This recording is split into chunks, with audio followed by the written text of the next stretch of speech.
Hey everyone, welcome to CineTruth. Today's story is based on a true event, where a government makes the shocking decision to rob a bank using thieves they hired themselves. But why? What could possibly push them to such an extreme? The story begins with a girl who's secretly involved with two men. While she's with them, an unknown man outside takes pictures of them without their knowledge. The scene shifts, and we meet Terry, a man who owns a small garage. His life is spiraling into debt so badly that the creditors are now showing up at his door. He's desperate for money. That's when Martin, an old friend, approaches him and says, "I've got a special job for you. If you're interested, meet me tonight." Now we flash back to a few weeks earlier. We're introduced to two agents, Tim and Gail. Gail is assigned to go after a notorious drug dealer named Michael X, so she leaves. Tim, staying behind at the office, briefs his team about Michael X. He reveals that Michael is not just any gangster, he's dangerous. During a trial for murder, Michael showed his lawyer some photos that, if released to the public, could bring down the entire government. And why? Because these photos are tied to the royal family. These images are so powerful, they could destroy everything. Tim continues, "According to our intel, Michael hid those photos in a bank safety deposit box. There's only one way to get them.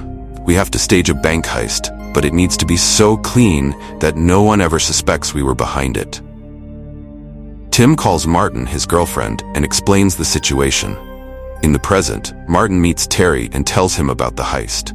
She says, "We're going to rob a bank. It's safe for us because we're only hitting the lockers. I've got the whole plan laid out." She doesn't mention Tim's involvement, since this is a top-secret operation. Terry tells her he'll think about it. He and his buddies have never done something this big before. They've only pulled off small-time thefts. Later, Terry spots Martin talking to Tim and grows suspicious. Meanwhile, Gail infiltrates Michael's gang, seducing his brother to gather more intel. Terry convinces two of his friends to join the heist.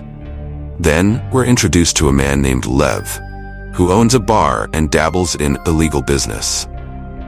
Corrupt cops regularly come by to collect bribes, and Lev keeps track of all this in a diary, which he stores in the same bank locker that Terry plans to rob. There's also a quick scene where a well-known politician is caught in compromising photos with prostitutes. The woman who runs the place snaps the pictures, and of course, those end up in the same bank locker. Terry and his crew get ready for the job, but first, they need to scope out the bank. The next day, Martin takes them inside because she's rented a safety deposit box as cover. Kevin and Dave, two members of the crew, decide to stay outside. While inside, Lev shows up and recognizes Dave because they used to work together. Terry gathers his crew to start planning the heist. He tells them about a nearby empty shop that they can rent and dig a tunnel from, leading straight to the bank vault. But Dave worries, "We don't have enough time to dig such a long tunnel." Terry reassures him, saying, "I know a guy who can help us." They visit this guy, who agrees to join but says he'll need a lot of equipment. Terry promises to arrange it. He also tells Martin to meet with another guy, whose name they'll use to rent the shop. Terry explains the whole plan to him, and he agrees to join. Now, with the whole team ready, Terry goes to his wife and tells her that he's leaving town for a few days to do something dangerous. He reassures her that once it's done, everything will be fine. Without asking too many questions, she agrees. Throughout the heist, Martin regularly updates Tim on the progress, but the agency has also placed undercover agents to keep an eye on the crew. Terry's team begins digging the tunnel, but as they work, a police officer hears the drilling and comes to check. The man they hired to help, known as Major, opens the door and tells the officer that it's just construction work. The officer leaves without further questioning. To keep watch, Terry calls a young boy from his shop to stay at the front, alerting them if anyone suspicious comes near. They need to finish the tunnel quickly because the bank will be closed for only 2 days. This is their window to complete the heist. As they work, Martin steps out, saying she needs to grab some food, but in reality, she meets up with Tim. Terry follows her and catches her in the act, asking, "Who were you talking to?" Martin brushes it off, but Terry's suspicions grow. And now, a quick word from our sponsor. If you're managing multiple accounts and need a reliable browser for the job, look no further than GoLogin. It's the best browser for multi-accounting, making your life simpler and more secure. Check it out and give it a try. Terry's team keeps working, but nearby, a man who listens to radio frequencies as a hobby starts picking up their conversations. Terry has no idea about this guy. At first, the man doesn't pay much attention, but eventually he gets suspicious. Meanwhile, Terry and his crew continue their work, and as they dig further, they stumble upon an ancient 16th century tunnel. They're ecstatic because this discovery means they won't have to dig anymore. This tunnel leads them directly to the bank. They keep communicating with their lookout on the roof as they reach the vault. However, the radio guy becomes more convinced something is wrong and calls the police. When the police arrive, they figure out that a bank heist is happening within a 10-kilometer radius, but they can't pinpoint the exact location because Terry, while talking, never mentions the bank by name. The police decide to check every bank in the area.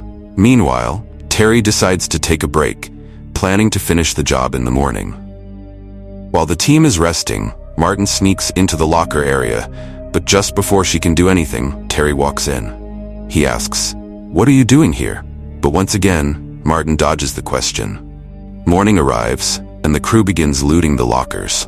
They find a fortune in cash and jewelry, but Martin is only interested in locker number 118. Terry notices her strange behavior, walks over and breaks open the locker. Inside, he finds shocking photos, pictures of the Queen in compromising situations with others. These are the same photos we saw at the beginning of the story.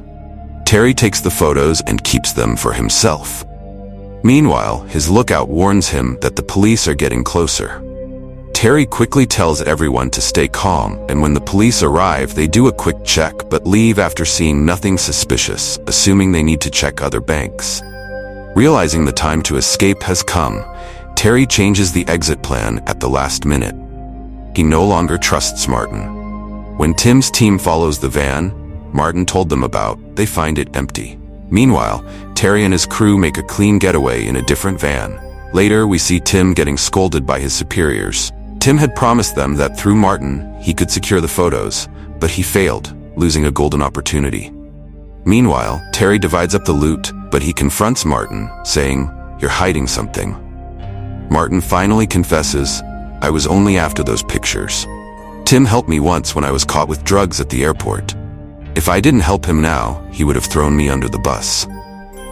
Terry realizes they're in deep trouble. Dave, one of the crew, takes his share and leaves, sensing the danger. The next day, news of the robbery spreads like wildfire. Martin strikes a deal with Tim, offering him the pictures in exchange for safe passage out of the country for her and the rest of the crew. Tim agrees. Meanwhile, Lev is also in a panic. His illegal dealings, documented in a diary that Terry stole from the vault, are now at risk of exposure. Lev tells Michael about the situation, and Michael freaks out because those pictures are his only protection from prison. Terry meets with Tim, asking for the passports so they can escape, but Tim tries to play smart and refuses to hand them over just yet. Terry, however, isn't easily fooled. He gives Tim the incriminating pictures of a politician with prostitutes and says, "You've got until tonight." Then Terry leaves. Tim takes the pictures to his superiors and explains Terry's demands. Realizing they have no choice, they agree to Terry's terms.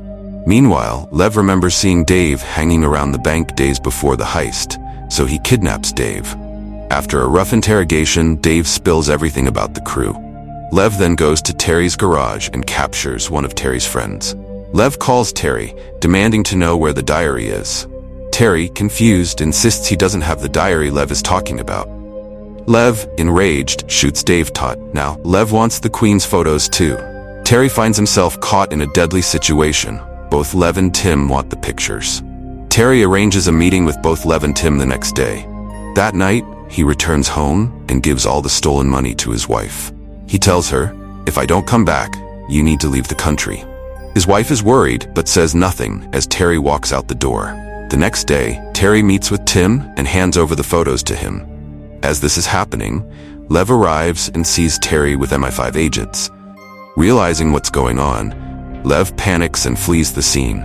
The police show up moments later and arrest everyone involved, including Terry and his crew.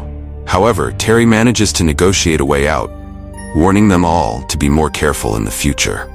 Terry and his team walk free, but the story doesn't end there. We see Tim going after Michael, who has killed Gale, the other agent who was infiltrating his gang. Tim tracks down Michael and kills him, bringing an end to that chapter. As for Terry and his crew, they go on to live a peaceful life, having escaped the chaos of their biggest heist. That's all for today. See you in the next video. Until then, thank you, take care, and goodbye.